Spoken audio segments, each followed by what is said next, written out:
Kislev's Frostworm, one of the worst units previously in the meta, being terrible at pretty much everything a monster can do, which is why CA buffed it recently, shrinking its size for a smaller hitbox, adding anti-large bonus, and reducing the slash attack target to concentrate its damage. But is it enough? Here's a quick comparison of how a Frost Maiden on a Frostworm performs against units at around the 1,300 gold price range. For brevity's sake, I put all 4 engagements on the same screen, so if you want to check out a specific engagement from start to finish, just rewind the video.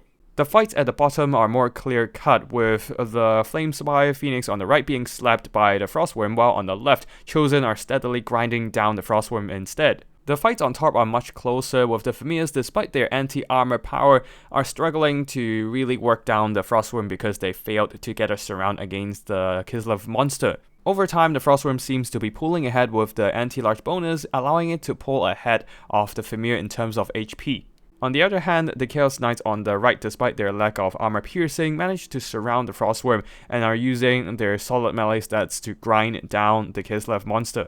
Despite being anti-large and anti-armor, the Frostworm still lost against the heavy cavalry by a thread. Overall, it seems the Frostworm is indeed better in combat now with the new update. A smaller unit model means it gets hit by fewer enemies when surrounded. That gives it a bit more survivability, but it still struggles against enemy hordes. However, thanks to the anti-large bonus, it actually performs decently against enemy monsters and specifically single entities. It also turns the Frost Maiden into a decent melee combatant, plus adding a bunch of HP on her otherwise rather fragile HP pool, giving the Caster Lord much more survivability and adding terror to the Kislev army without needing to go for the big elemental monsters. Just make sure you keep it well supported so that the Frostworm doesn't get overwhelmed by enemy with sheer numbers.